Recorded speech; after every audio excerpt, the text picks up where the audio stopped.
Bueno, estábamos considerando la subida al Monte Carmelo, libro segundo, noche activa del Espíritu. Libro 2, perdón. ¿En qué libro es? Sí, Libro 2. capítulo 20 más o menos. 20. Libro 20. Sí. En que se prueba con autoridades de la Escritura cómo los dichos y palabras de Dios, aunque siempre son verdaderas, no son siempre ciertas en sus propias causas. Es decir,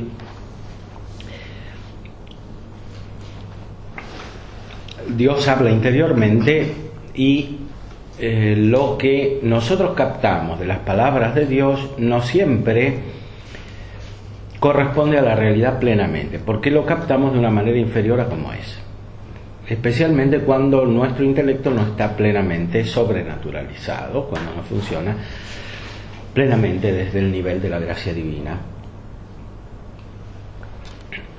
Porque recordemos, aquí es fundamental la doctrina de Santo Tomás.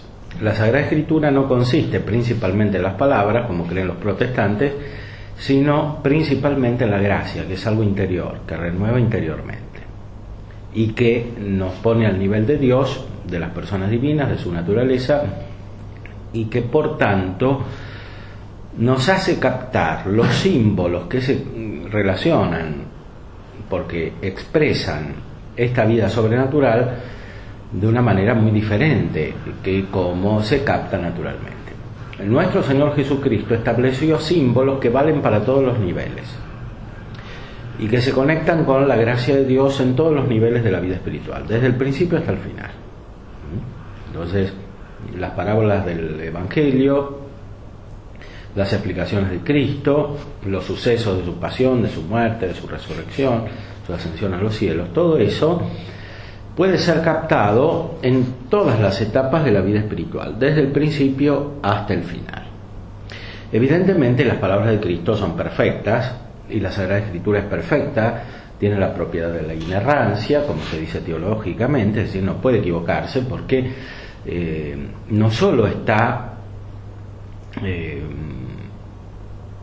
infundida por el Espíritu Santo como gracia, sino también como palabras, porque es el Espíritu Santo el que inspiró a los autores sagrados, a los profetas, etcétera, esas palabras y no otras, aunque interviniendo también la mente humana y la historia, la riqueza cultural de cada uno. Ahora, cuando se trata de otras palabras que no son las de la Sagrada Escritura, aunque vengan formadas sobrenaturalmente por los ángeles al servicio de Dios, nos podemos equivocar, porque no tenemos la regla de la Iglesia, del magisterio de la Iglesia, que interpreta auténticamente las Sagradas Escrituras.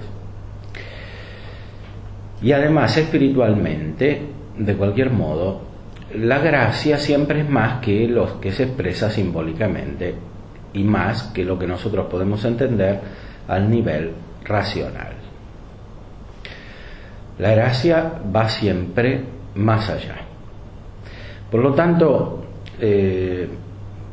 cuando Dios nos dice algo, le explica San Juan de la Cruz, lo que quiere hacer es infundir principalmente su gracia. Eso es lo primero que quiere hacer. Pero además quiere que usemos esa gracia y que nos dispongamos para recibirla mejor. Y eso se hace por un nivel simbólico que es también sensitivo, porque el hombre necesita las imágenes para conocer con su inteligencia. Y esto permanece también al nivel sobrenatural antes de la visión beatífica. La visión beatífica, en cambio, es superior.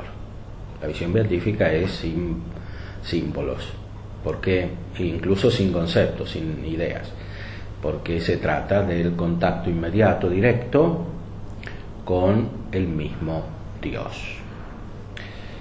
Nuestra inteligencia ve a Dios y por eso no hay ningún símbolo que pueda expresar esa visión de Dios que es infinito. Todos los símbolos están para llegar a esa visión de Dios. Entonces, al mismo tiempo sirven y al mismo tiempo hay que dejarlos de lado. Sirven en cuanto están insertados en un proceso de crecimiento y hay que dejarlos de lado en cuanto se pasa de una etapa anterior a una posterior. Y esto es lo que San Juan de la Cruz explica respecto de nuestra vida interior. Dios nos puede decir lo que quiere interiormente, incluso con palabras sensibles. Por ejemplo, alguien en la comunión puede oír a Cristo que le habla.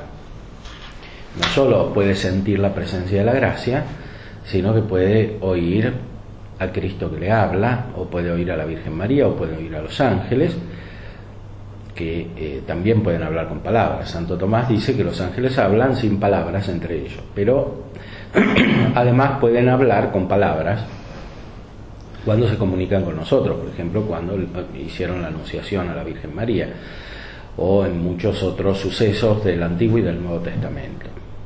Por ejemplo, cuando Cristo nació, cantaron los ángeles. Entonces, lo mismo pueden hacer con nosotros. Ahora, nos podemos equivocar en la interpretación de esas palabras, porque no tenemos la regla de la Iglesia. La regla de la Iglesia vale para las Sagradas Escrituras, que son infalibles. ¿Por qué son infalibles? Son infalibles porque contienen ciertamente la palabra de Dios, pero además porque no nos podemos equivocar si las interpretamos de acuerdo con el sentir de la Iglesia. En cambio, como las revelaciones particulares no tienen la garantía de la Iglesia, el que las interpreta, nos podemos equivocar.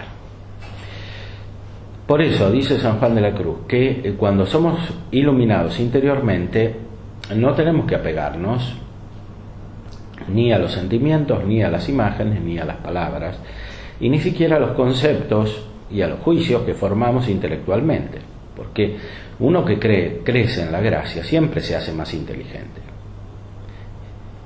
Cada vez que recibe más gracia se hace más inteligente, entiende más. Pero lo que entiende es seguramente mejor cuando se refiere al orden natural. Entonces, cuando filosóficamente se puede estar cierto de lo que se entiende, no nos equivocamos. Esa iluminación sobrenatural nos llevó a un conocimiento mejor que el que teníamos y lo sabemos con certeza. Pero cuando se trata de verdades sobrenaturales, entonces sí, nos podemos equivocar. Nos podemos equivocar porque de esas verdades no tenemos una regla segura. La tenemos solamente en la Sagrada Escritura, interpretada de acuerdo con la razón y de acuerdo con el magisterio de la Iglesia.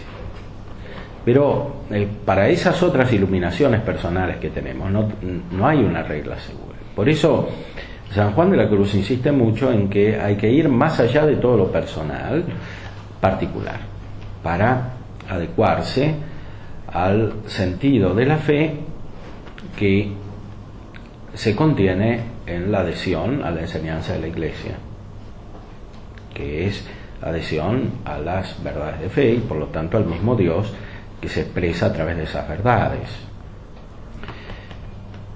Por eso, una persona que de verdad crece en la vida espiritual se hace cada vez más racional, no hace disparates.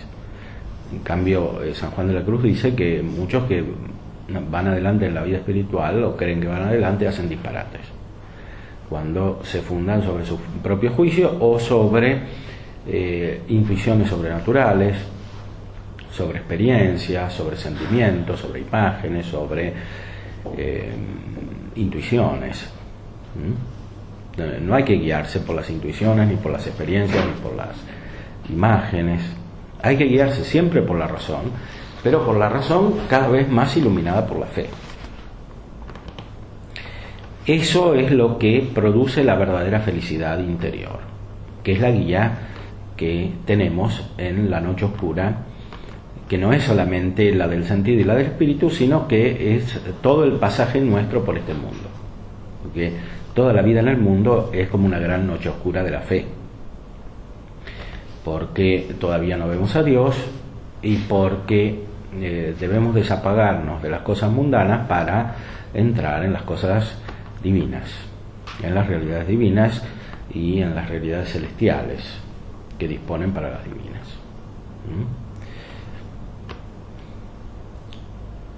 O sea, todo el mundo se va transformando en nuestra experiencia de terrenal, que nos empuja hacia abajo, en celestial, que nos empuja hacia arriba. Por eso dice San Pablo: buscad las cosas de arriba, donde está Dios. Buscar las cosas de arriba quiere decir disponer toda nuestra vida sensiblemente, intelectualmente, afectivamente, todos los aspectos de nuestra vida para que puedan recibir la luz de Dios y para que se ordenen a la beatitud. El que armónicamente ordena todos los aspectos de su vida tiene una felicidad que no es todavía la del cielo, pero siente una felicidad que corresponde a lo más perfecto de la vida activa. En la vida contemplativa se da lo más perfecto de la vida activa, porque, como dice Dionisio, lo superior contiene eminentemente lo inferior. Entonces, la vida contemplativa es superior a la activa, pero es siempre un medio para llegar a la contemplación. Entonces, cuando uno se dispone adecuadamente en todas sus operaciones, armónicamente en todas sus operaciones, llega a una felicidad activa, de la cual hablaba Aristóteles ya, que en el orden sobrenatural es una felicidad celestial.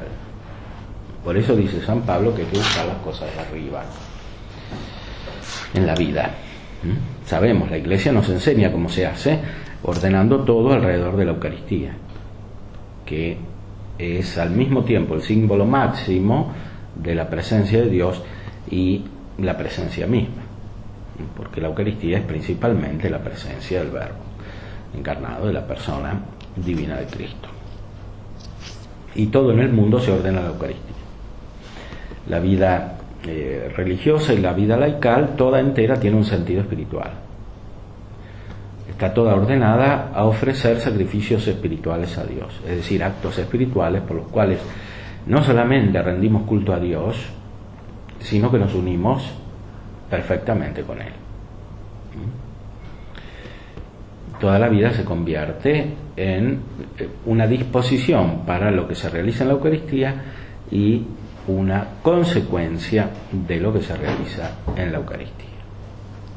Y como dice la oración de Santo Tomás, en la Eucaristía se nos da el anticipo de la vida futura, que es la vida celestial. Por eso las personas que más intensamente ordenan todo lo que hacen, todo lo que piensan, todo lo que sienten a la Eucaristía son las más felices, con esta felicidad de la vida activa, contenida de una manera eminente en la vida contemplativa.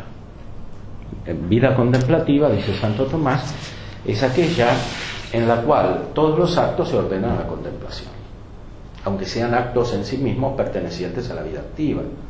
Por ejemplo, un monje que tiene que cocinar o tiene que trabajar, etcétera, pero todo eso lo ordena a la contemplación. Cuando los actos, en cambio, no están inmediatamente ordenados a la contemplación, hablamos de la vida activa. La vida secular, la vida temporal, es principalmente vida activa, porque todo lo que se construye en este mundo solo indirectamente lleva a la perfección. Lo que se construye en este mundo temporal directamente está ordenado a la felicidad contemplativa natural, que no es la misma que la sobrenatural. La sobrenatural es infinitamente superior.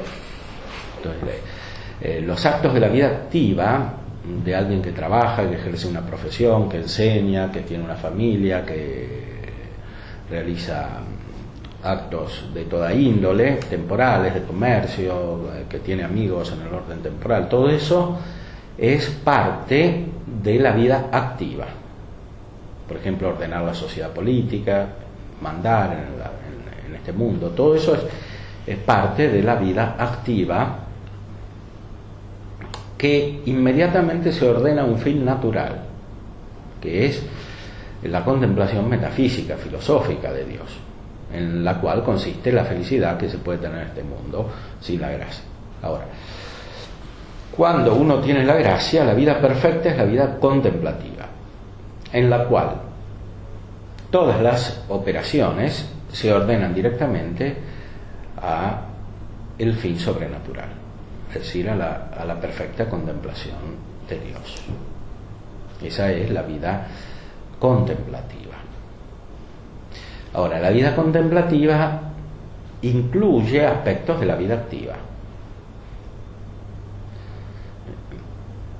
porque mientras estamos en este mundo es necesario ordenar también las realidades externas, pero ese ordenamiento de las realidades externas en la vida contemplativa es secundario, no ocupa la intención principal inmediata del alma y de la persona, porque en la vida contemplativa todo se dirige inmediatamente al fin sobrenatural, a la contemplación divina. Todos los autores espirituales dicen que la más alta felicidad que se puede tener en este mundo está en la contemplación, y dispositivamente la vida contemplativa que prepara para la contemplación. O sea, ninguna felicidad de la vida activa puede ser superior a la felicidad que da la contemplación, porque esta es preparación inmediata de la contemplación de Dios, que es la felicidad definitiva, la que no se acaba y la que cumple profundamente no solo el anhelo natural, sino también el anhelo sobrenatural del hombre. Por eso todo lo que sucede en nuestra vida espiritual debe ordenarse según esta primacía del fin sobrenatural que no tenemos en este mundo. Por eso todas las iluminaciones y los sentimientos, e incluso todas las palabras y los símbolos externos, sean buscados intencionalmente, sean recibidos sobrenaturalmente junto con la gracia por medio de los ángeles o por la acción del mismo Dios, que nos puede ilustrar internamente, no solo desde el punto de vista espiritual, sino también sensitivo, porque perfecciona nuestra potencia sensitiva. Todo eso está subordinado a la noche oscura de la fe, y por eso no hay que apegarse a nada de todo eso. Y San Juan de la Cruz, en el conjunto de su obra, muestra y lo demuestra con razones teológicas que la felicidad verdadera en este mundo se alcanza por medio de este camino de la noche oscura de la fe, seguido de una manera fiel y absoluta, y que todo lo demás aparta de esta felicidad perfecta, que es la que se da en la unión con Dios, o sea, en la vía unitiva, en la transformación en Dios, que se da ya en este mundo. O sea, esta es una felicidad que se puede alcanzar ya en este mundo, pero que, según San Juan de la Cruz, pocos la alcanzan. La alcanzan pocos porque no saben cómo ir, es decir, no saben cómo desapegarse de todo, y también porque no la quieren y no la buscan. Eso lo explica muy bien el padre Arintero. Es decir, hay que quererla y hay que buscarla en todo lo que hacemos. Pero como son pocos los que la buscan, son pocos los que la alcanzan. Nuestro Señor lo dice claramente en el Evangelio, que si buscamos, encontraremos.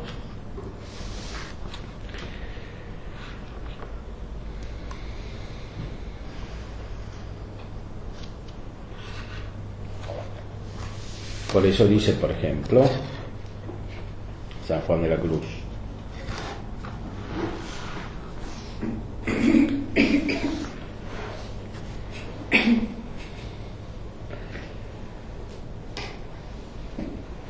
esto vemos acaecido en la ciudad de Nínive de parte de Dios, diciendo: de aquí a 40 días ha de ser asolada Nínive, lo cual no se cumplió, porque cesó la causa de esta amenaza, que eran sus pecados, haciendo penitencia de ellos, la cual si no hicieran se cumpliera.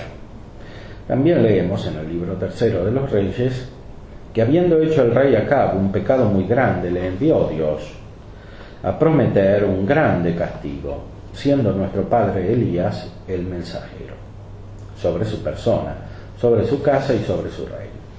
Y porque Acab rompió las vestiduras de dolor, y se vistió de cilicio y ayuno, y durmió en saco, y anduvo triste y humillado, le envió luego a decir con el mismo profeta estas palabras: por cuanto Acab se ha humillado por amor de mí, no enviaré el mal que dije en sus días, sino en los de su hijo. Donde vemos que porque mudó Acab el ánimo y afecto con que estaba, mudó también Dios su sentencia. Es decir, en la Sagrada Escritura se muestra cómo el lenguaje de Dios es misterioso. Lo que quiere decir, Dios a través de las profecías, a través del diálogo que tiene con nosotros, con palabras sensibles o no sensibles, puramente espirituales, todo eso es misterioso. Al nivel sensible, porque lo sensible no puede contener totalmente lo espiritual y lo sobrenatural. Y al nivel espiritual, con palabras inteligibles tampoco, porque lo inteligible no puede expresar plenamente lo divino, porque corresponde siempre al nivel creado, es decir, aquel que puede alcanzar la inteligencia creada del hombre o del ángel. Por eso insiste tanto San Juan de la Cruz en que hay que ir directamente a lo sobrenatural. Y ir directamente a lo sobrenatural es dificultoso para el hombre porque está pegado naturalmente a lo natural. Entonces es como que tiene que ser arrancado de sí para ponerse en otra realidad nueva, o sea, como dice San Pablo, para ser nueva criatura, para pasar de ser hijo del hombre a ser hijo de Dios, con la filiación divina. Y todo eso se produce realmente en el fondo de nuestra alma. Es mucho más real que las cosas que vemos. Comparadas con este proceso espiritual, las cosas que vemos son como aparentes. No son aparentes, son como aparentes, por la distancia que hay entre unas y otras. Son reales, pero no tan reales como lo que sucede en el fondo del espíritu, que participa ya de la eternidad y nos ordena inmediatamente a la eternidad. Porque, como dice muchas veces la Sagrada Escritura, lo dice también San Pablo, pasa la figura de este mundo, el esquema de este mundo. Y lo que queda es lo espiritual, que es divino. Ya lo sabía Aristóteles, pero que lo racional es divino, pero no lo sabía con esta profundidad que abarca todo lo que somos, porque toda la persona se hace divina. Y la expresión de esa totalidad personal transformada en algo divino se da plenamente en la resurrección, que no alcanzamos aquí, porque la muerte es todavía parte de la transformación. Y por eso los santos y el mismo San Juan de la Cruz deseaban la muerte, pero no como algo dramático, sino como algo amoroso. Por eso decía que los santos no se mueren principalmente de muerte natural, sino del amor que tienen, porque como el amor es tan intenso, los lleva directamente a la presencia de Dios.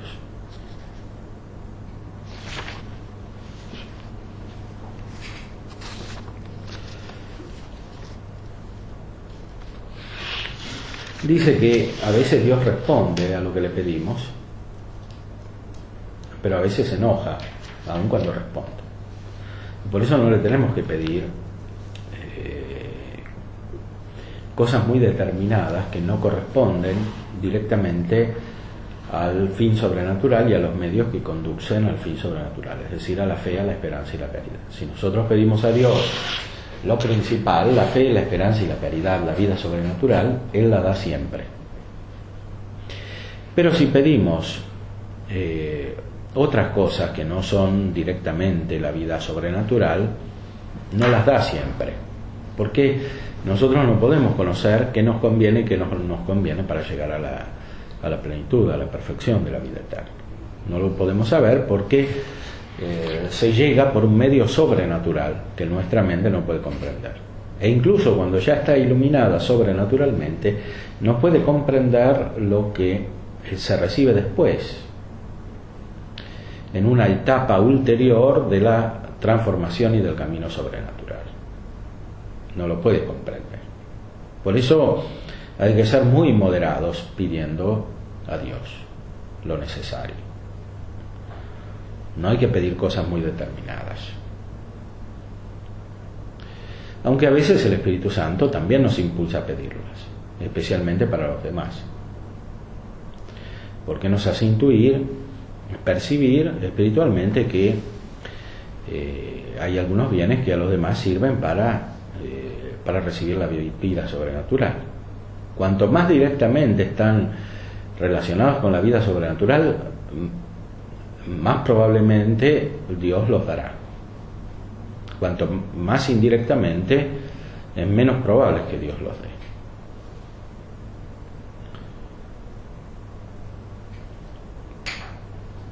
Porque no podemos conocer la relación inmediata que hay entre, por ejemplo, los sucesos de la vida y la infusión de la fe, la esperanza y la caridad junto con la gracia. Porque a veces nos sirven los bienes y a veces nos sirven los males para eso. Por eso hay que estar totalmente disponibles y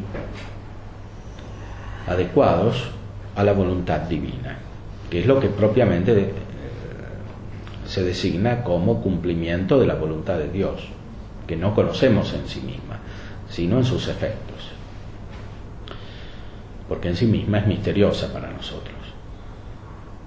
Aunque lo que está en la Sagrada Escritura sí lo conocemos con certeza, y eso también lo podemos pedir con certeza. Por ejemplo, participar de la pasión de Cristo para alcanzar la resurrección.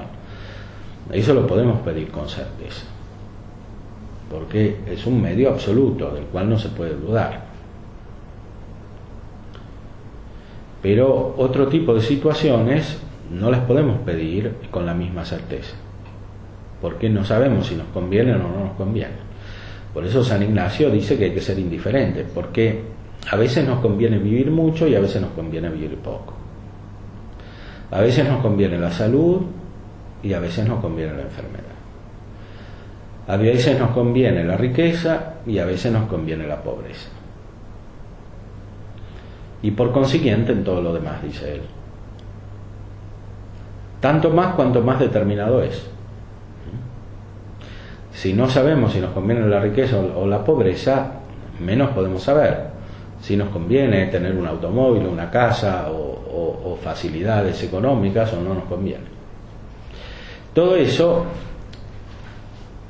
y especialmente lo que es más interior, por ejemplo, que corresponde a la vida afectiva, a la vida comunitaria, todo eso debemos pedirlo de una manera subordinada explícitamente a la voluntad divina, y de una manera tal que se exprese más el desapego que el apego. Más aún, no tiene que haber ningún apego en el sentido de querer algo desordenadamente, como con una primacía respecto del fin.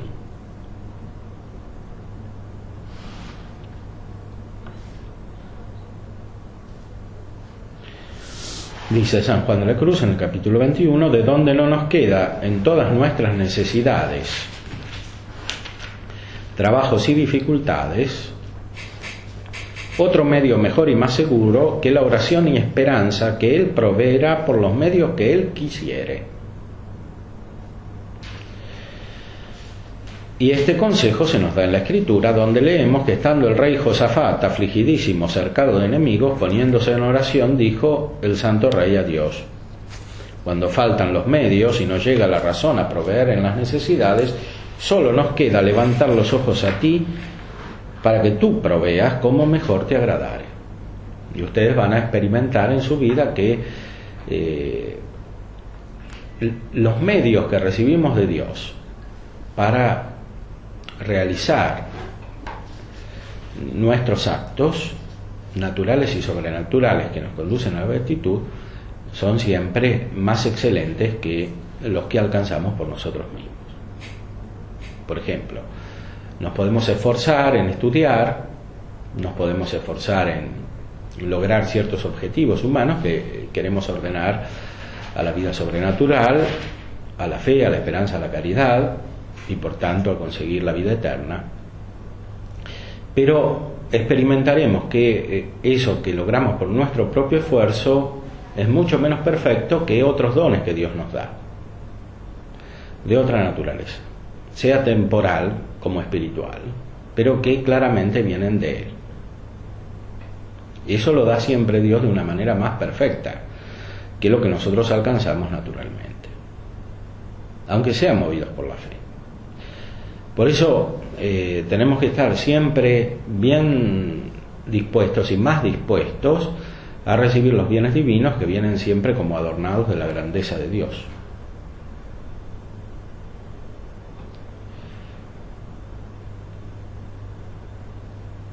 Que los bienes que nosotros mismos procuramos, con nuestra iniciativa, con nuestras ideas, con nuestro modo de ser, con nuestras intuiciones. Todo eso hay que dejarlo de lado para alcanzar los bienes principales. Y eso significa una transformación muy profunda de la naturaleza, porque en vez de guiarse por la razón natural, que se equivoca mucho, se guía directamente por la fe en todo lo que hace. Es decir, no solo en el acto de fe, en la proposición explícita de las verdades y en su aceptación, sino en todas las actividades se guía por la fe. Entonces, la vida misteriosa que vivimos en este mundo se convierte en cada vez más cierta, o sea, más segura. De manera tal que lo que obramos menos probablemente nos desviará del camino. En cambio, cuando nos guiamos por nuestra razón natural, muy probablemente nos equivocaremos. Por ejemplo, pondremos mucho esfuerzo, mucho empeño en lograr ciertos objetivos que finalmente se demuestran como inconsistentes e innecesarios para lograr el fin hacia el cual nos movemos. Por eso, todo lo que se hace por impulso de la gracia es mucho más eficaz que lo que se hace naturalmente. Y por eso, en vez de preocuparse tanto, es necesario esperar. Esperar en el sentido sobrenatural, que quiere decir confiar en el auxilio divino. Y por tanto, esperar también en el sentido natural, pero sobrenaturalizado, elevado. Esperar en el sentido natural es no tener prisa, dejar de lado el apuro, y por tanto la esperanza como pasión que nos hace alcanzar bienes sensitivos. Es muy importante, dice San Juan de la Cruz, purificar la esperanza como pasión, no como virtud teologal, que siempre es sobrenatural y viene de Dios, sino como pasión, es decir, como un movimiento de nuestra parte afectiva, de nuestro apetito concupiscible hacia bienes sensibles. Esos bienes sensibles no son solamente las cosas materiales, sino que son también las realidades espirituales percibidas sensiblemente. Y eso pasa mucho en la vida contemplativa, en la contemplación, y también, y más todavía, en la vida activa. Es decir, que uno cree que se ordena a Dios sintiendo mucho ciertas necesidades y tratando de cumplirlas, y en cambio no se ordena, porque percibe lo espiritual de una manera sensitiva, como reducido. Y eso no es suficiente para alcanzar el fin sobrenatural. Por eso, según San Juan de la Cruz, hay que purificar todas las pasiones, incluso la esperanza, de manera tal que el alma llegue a moverse solo por lo espiritual y lo sensitivo, lo afectivo, esté totalmente al servicio del espiritual. No queda anulado, sino que queda perfectamente ordenado, y por eso se cumple de una manera más perfecta. Pues Dios nos hizo nuestra naturaleza bien, pero solamente alcanza su perfección cuando recibe la gracia. Si no recibe la gracia, no alcanza su perfección. Y muchas veces lo que obramos nos daña más que aprovecha. En todo ámbito, sea en la vida temporal, sea en la vida espiritual. Cuando está todavía demasiado sensibilizada. En cambio, tiene que ser espiritualizada.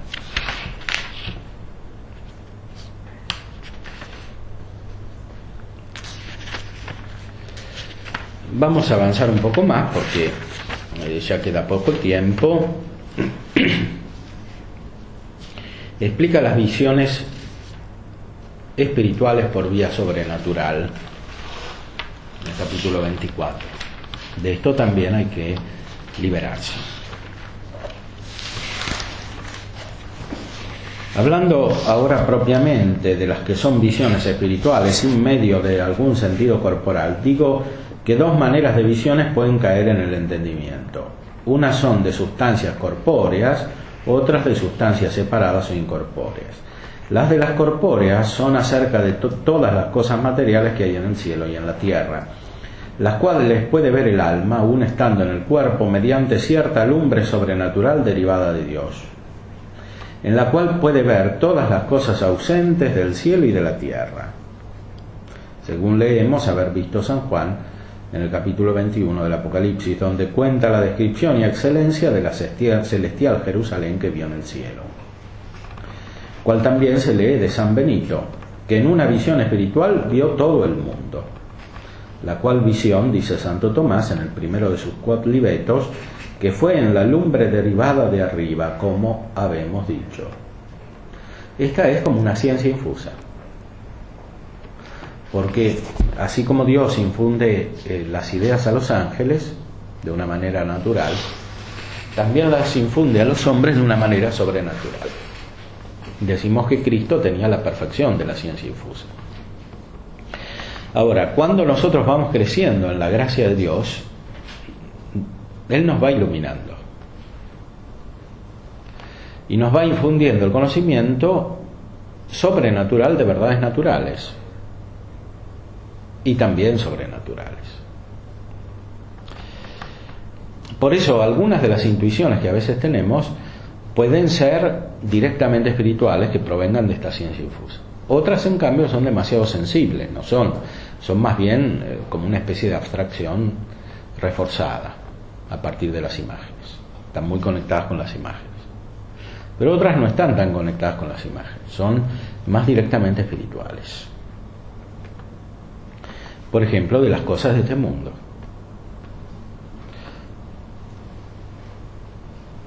Así un filósofo especialmente puede ser, si tiene la gracia y va creciendo, puede ser iluminado acerca de verdades filosóficas. Las otras visiones, que son de sustancias incorpóreas, no se pueden ver mediante esta lumbre derivada que aquí decimos, sino con otra lumbre más alta que se llama lumbre de gloria.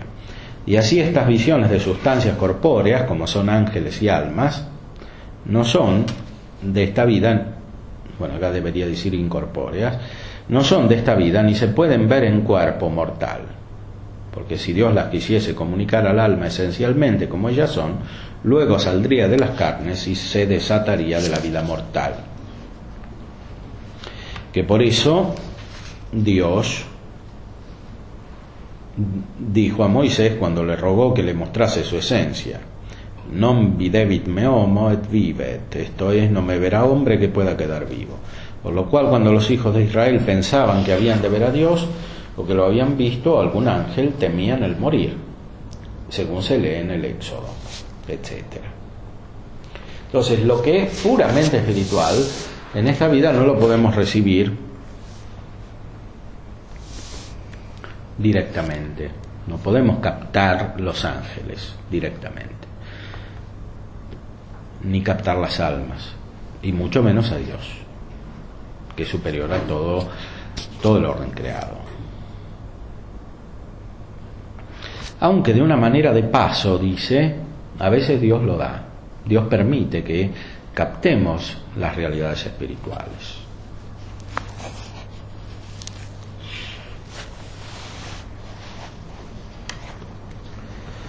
Pero aunque estas visiones de sustancias espirituales no se pueden desnudar y claramente ver en esta vida con el entendimiento, puédense empero sentir en la sustancia del alma con suavísimos toques y juntas, lo cual pertenece a los sentimientos espirituales que con el divino favor trataremos después. Porque a esto se endereza y encamina nuestra pluma, que es a la divina junta y unión del alma con la sustancia divina, lo cual ha de ser cuando tratemos de la inteligencia mística y confusa o oscura que queda por decir,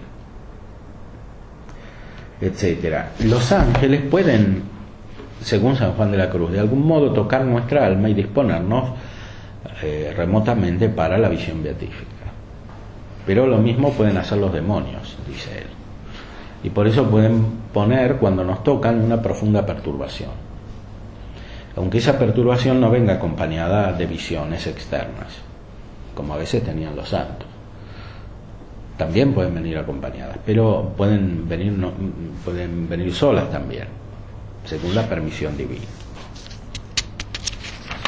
Además, como explican el mismo San Juan de la Cruz y el mismo San Ignacio,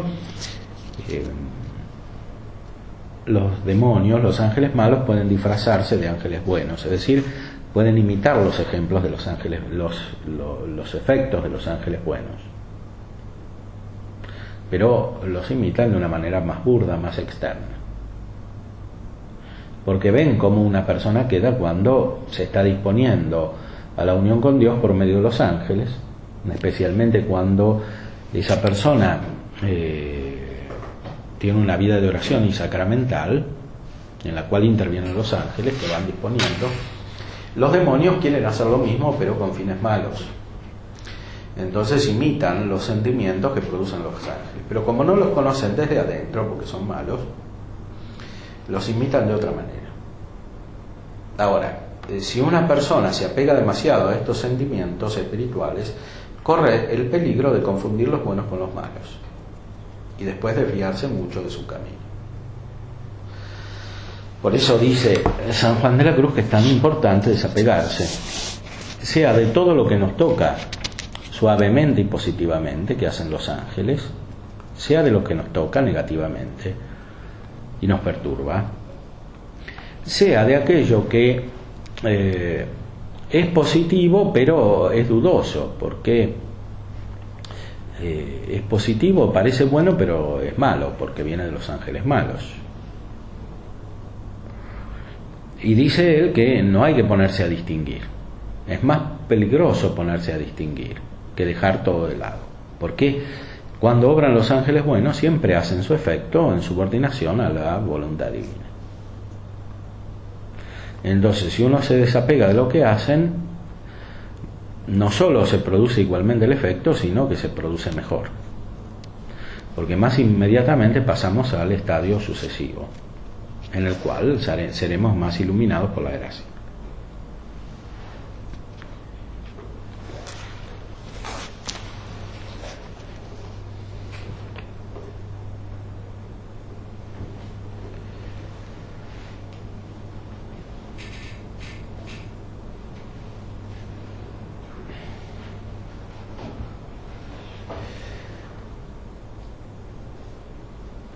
Y habla de las formas que se reciben sobrenaturalmente. Estas visiones, por cuanto son de criaturas con quien Dios ninguna proporción ni conveniencia esencial tiene, no pueden servir al entendimiento de medio próximo para la unión con Dios.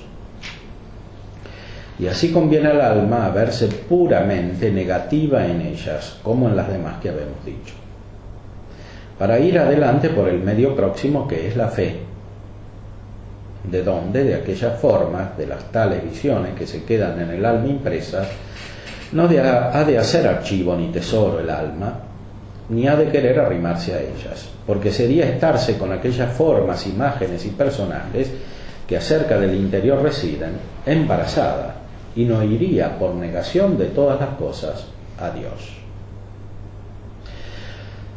Porque dado caso que aquellas formas siempre se presenten allí, no la impedirían mucho si el alma no quisiese hacer caso de ellas, porque aunque es verdad que la memoria de ellas incita al alma a algún amor de Dios y contemplación, pero mucho más incita y levanta la pura fe y desnudez a oscuras de todo eso, sin saber el alma de dónde viene, cómo ni de dónde viene.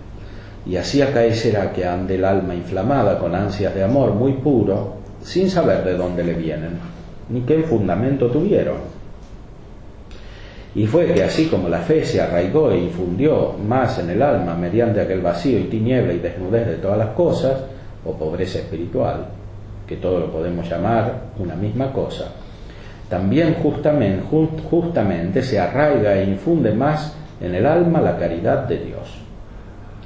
De donde cuanto más el alma se quiere oscurecer y aniquilar acerca de todas las cosas exteriores e interiores que puede recibir, tanto más se infunde la fe y por consiguiente de amor y esperanza en ella, por cuanto estas tres virtudes teologales andan en uno, es decir, siempre vienen juntas. Dios, cuando aumenta la caridad, aumenta la fe y aumenta la esperanza.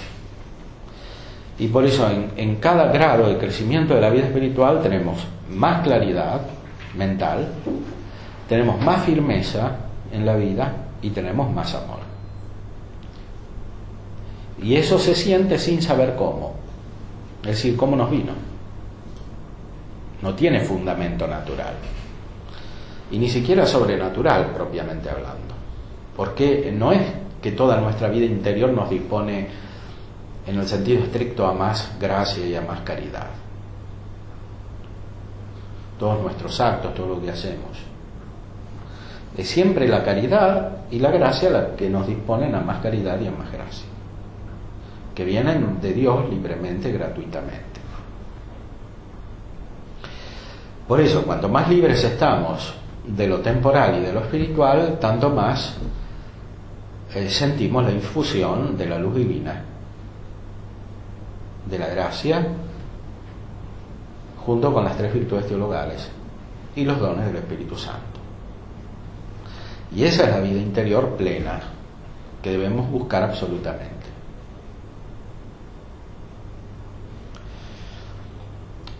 Y es el criterio de discernimiento para ordenar todas las otras actividades que realizamos. Por eso San Ignacio dice que hay que tener presente el fin y después ordenar todo al fin. Ahora, ¿cómo tenemos presente el fin? No porque lo tengamos ya en acto, porque la visión beatífica no la podemos tener. Tenemos presente el fin en esta contemplación, que es misteriosa y que produce efectos muy profundos. Y tanto más cuanto no los queremos sentir. Porque la contemplación, cuanto más se quiere sentir, menos se siente, y cuanto menos se quiere sentir, más se siente. Pero sí, lo que hay que hacer es desapegarse de todo para que Dios pueda realizar su operación en nosotros, infundirnos su gracia, infundirnos su fe, su esperanza y su caridad, de manera tal que eventualmente sintamos la presencia de la gracia y de los dones, de las virtudes y de los dones del Espíritu Santo, lo cual implica que cada vez más el Espíritu Santo nos mueve a través de esos dones y obramos de una manera misteriosa. No sabemos cómo obramos ni por qué obramos del todo con nuestra inteligencia, porque somos movidos por el Espíritu Santo. Y la guía absoluta es siempre esta contemplación, que es una vida profundísima y sutil, pero muy real, realísima. Cuando nos centramos en esa vida, todo lo demás es como que cambia de forma.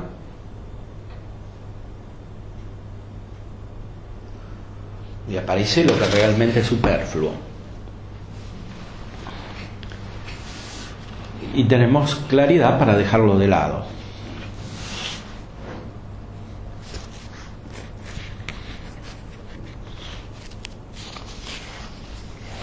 Por eso dice: pero este amor algunas veces no lo comprende la persona, ni lo siente,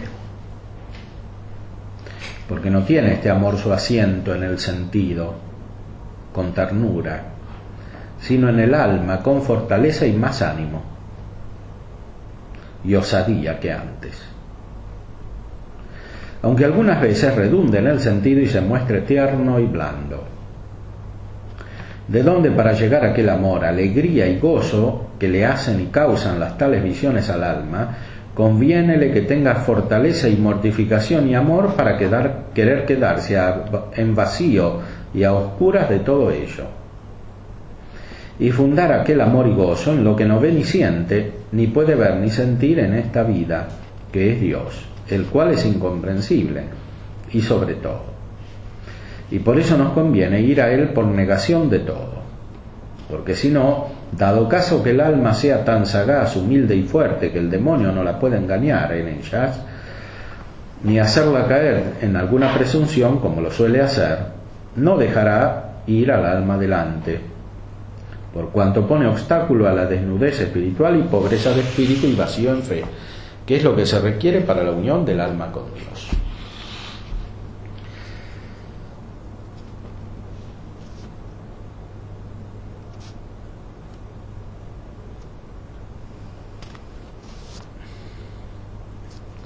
Es decir, ese amor y alegría que es anticipo de la vida eterna, tanto más se tiene cuanto más desapego hay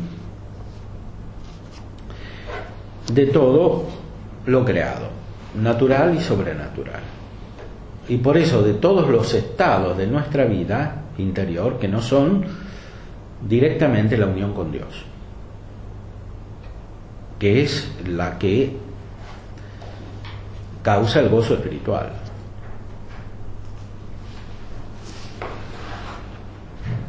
Ese gozo espiritual es un criterio absoluto y fundamental, porque como lo que buscamos naturalmente y sobrenaturalmente es la felicidad, que produce gozo,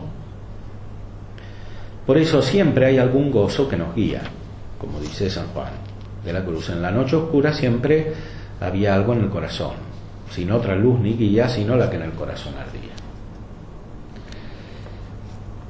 Pero ese gozo se va transformando hasta que se hace un anticipo de la vida eterna, y solamente ahí es infalible. Antes tiene una función instrumental, dispositiva para ir avanzando. Y por eso, a medida que sentimos gozo, hay que desapegarnos no solo de los motivos inmediatos del gozo, sino del gozo mismo en su forma actual, para que se vaya transformando en un gozo más esencial, que proviene, según San Juan de la Cruz, de la unión esencial del alma con Dios, que está más allá de la operación de las potencias, de la inteligencia misma. O sea, que viene por un contacto. Se conoce a Dios a través de ese contacto directo del alma con Él.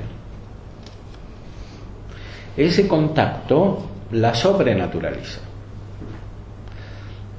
la recrea, porque la creación es la donación del ser participado de Dios, y el ser es divino. Entonces, por creación, el alma siempre está en contacto con Dios.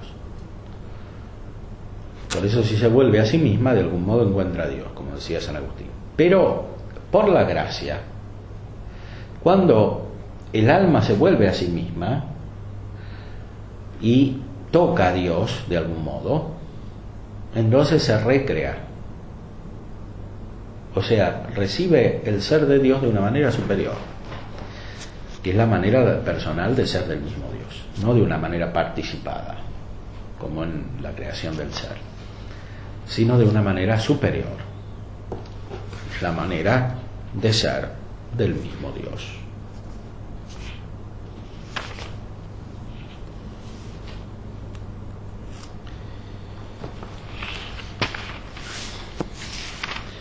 Y explica lo mismo con mucho detalle respecto de los entendimientos sobrenaturales.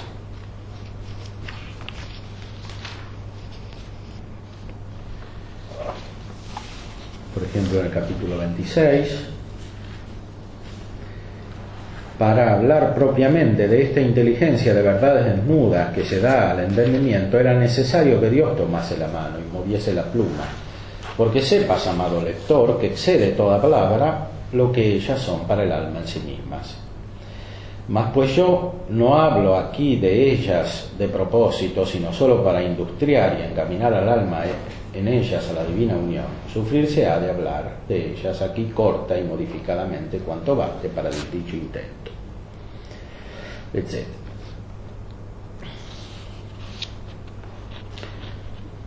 Es de notar que este género de noticias se distingue en dos maneras de ellas, porque unas acaecen al alma acerca del Creador, otras acerca de las criaturas, como habíamos dicho.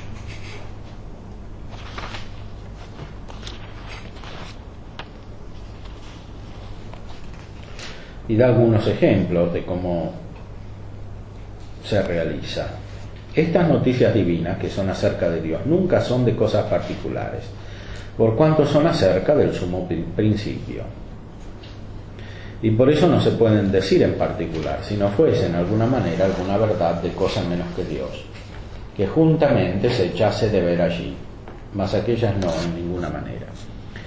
Y estas altas noticias no las puede tener sino el alma que llega a unión de Dios, porque ellas mismas son la misma unión, porque consiste en tenerlas en cierto toque que se hace del alma en la divinidad, y así el mismo Dios es el que allí es sentido y gustado. Sentir y gustar a Dios. Ese es el objetivo de toda nuestra vida en este mundo. Todo el orden natural y el orden sobrenatural se constituye alrededor de este sentir y gustar a Dios. Sentir quiere decir percibirlo de una manera sobrenatural con el entendimiento, más aún con el alma misma, porque es el alma la que se diviniza, y esta divinización repercute en el entendimiento y produce gozo en la voluntad y en la afectividad que la ayuda y la expresa.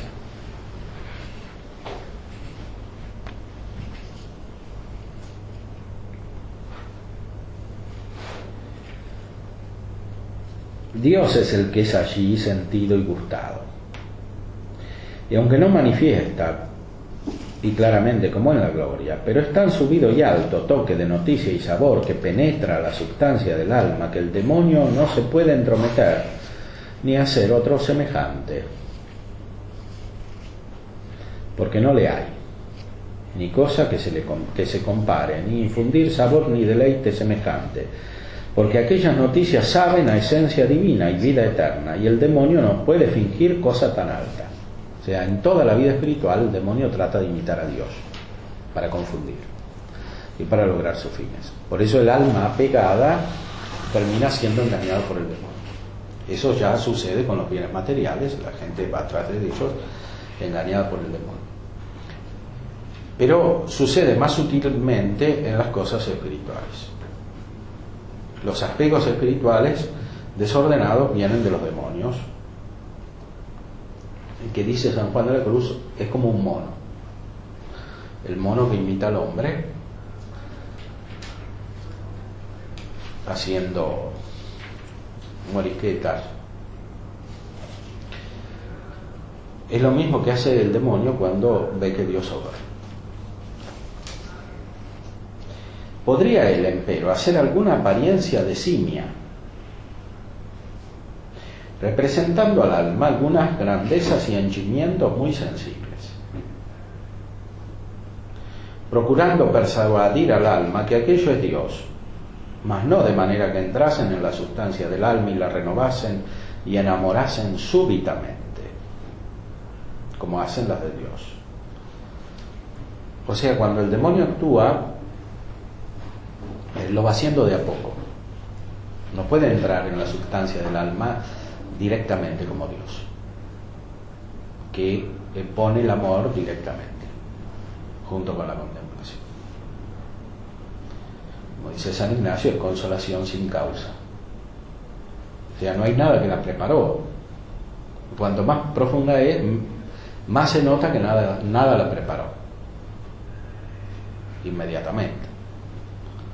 La preparó inmediatamente, lejanamente, el desapego del alma. Y también todo lo que positivamente la enriquece, en el orden racional y sobrenatural. Pero inmediatamente nada la preparó.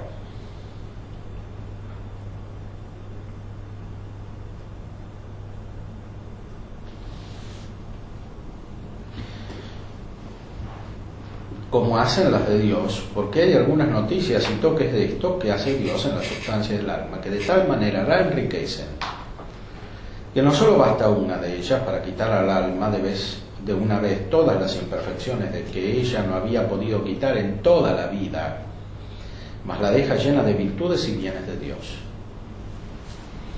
Por eso lo mejor es siempre este camino de desapego que explica San Juan de la Cruz, porque de esa manera Dios da todo de una sola vez. O sea, con la infusión de su gracia nos despojamos de nuestros defectos enseguida, de una manera que no puede hacer todo nuestro esfuerzo muy complejo, a través de muchas operaciones, de muchos ejercicios espirituales. Lo que Dios hace súbitamente, rápidamente, es siempre lo mejor. Y esa rapidez es signo de la presencia divina.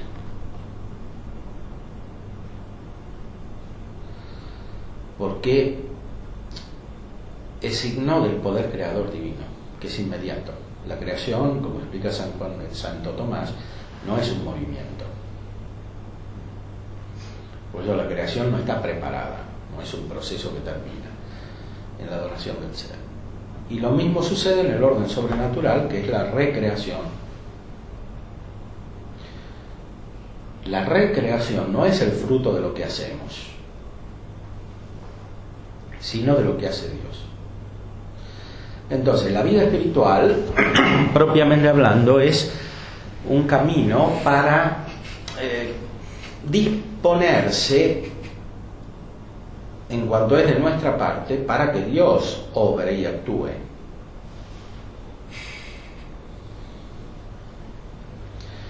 Y por eso es más bien un desapego que un obrar positivo. El obrar positivo proviene propiamente de Dios y nosotros colaboramos con Él. Sea en el orden de la naturaleza, sea en el orden de la gracia. Y por eso es tan importante en la vida espiritual no querer ser originales. Porque los que quieren ser originales ponen algo propio, sus ideas, sus sentimientos, etc. Su modo de ser, de pensar, de vivir. En cambio, el que no quiere ser original, deja a Dios que actúe. Y al final es el verdaderamente original. Porque cuando Dios actúa, lo hace como Dios y eleva la vida personal. Entonces se manifiesta la personalidad de cada uno en la medida del don de Cristo, como dice San Pablo.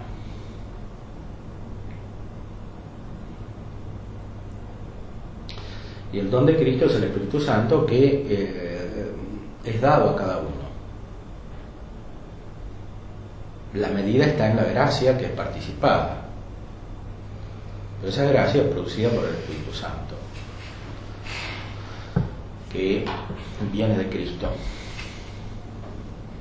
Por eso es tan importante, como explica Santo Tomás, la afirmación del credo, es decir, que el Espíritu Santo procede del Padre y del Hijo, no solamente del Padre. Porque nuestra vida sobrenatural depende de que Cristo nos envíe el Espíritu Santo. Y ese envío del Espíritu Santo nos manifiesta la verdad trinitaria definitiva, aunque de un modo velado y lejano aquí. en esta vida.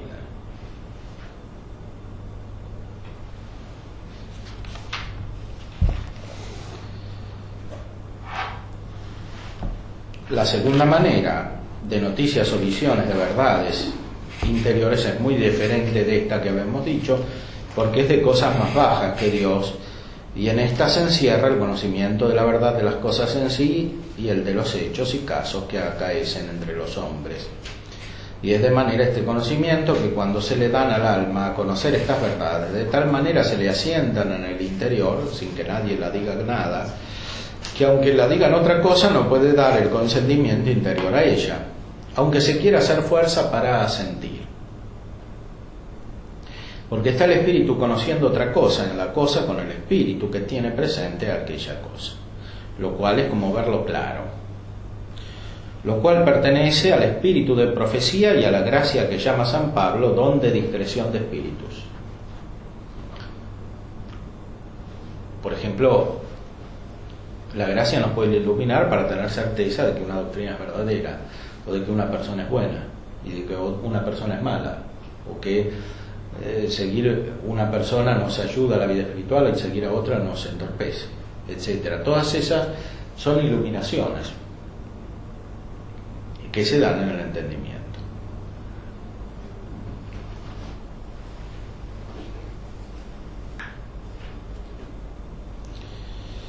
Y aunque el alma tiene aquello que entiende por ser tan cierto y verdadero como habíamos dicho, y no pueda dejar de tener aquel consentimiento interior pasivo, no por eso ha de dejar de creer y dar el consentimiento de la razón a lo que le dijere y mandare su maestro espiritual,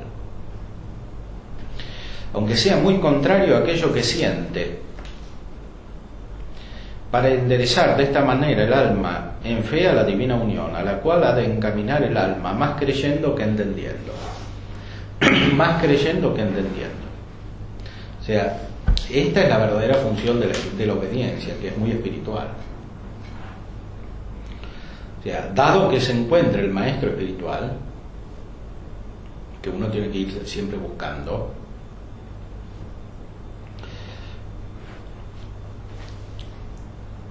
cuando el maestro espiritual es bueno, el alma tiene que asentir más a lo que dice el maestro espiritual que a lo que ella entiende. Se trata evidentemente de verdades referidas a la fe, no de verdades puramente naturales.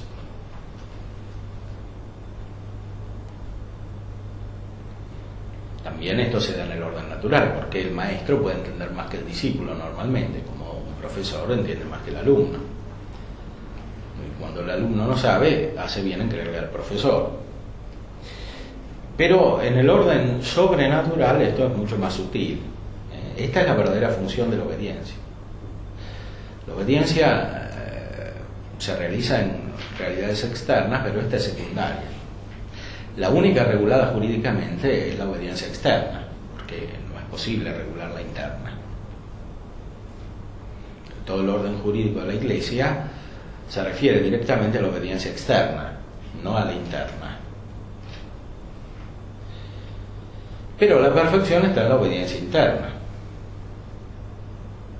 La obediencia externa es para la interna, está al servicio de la interna. Ahora, esa obediencia interna puede no coincidir con el orden jurídico establecido, porque el superior jerárquico externo puede no tener tanto espíritu como el subordinado, puede tener menos vida espiritual. Por eso la Iglesia latina fue distinguiendo a lo largo de la historia el fuero externo del fuero interno. Porque de otra manera se podría crear un daño profundo en la vida espiritual.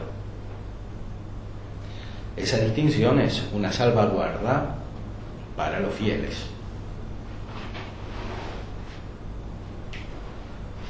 para que tengan libertad para ir encontrando su propio camino espiritual, que es el fin de toda la organización externa de la Iglesia,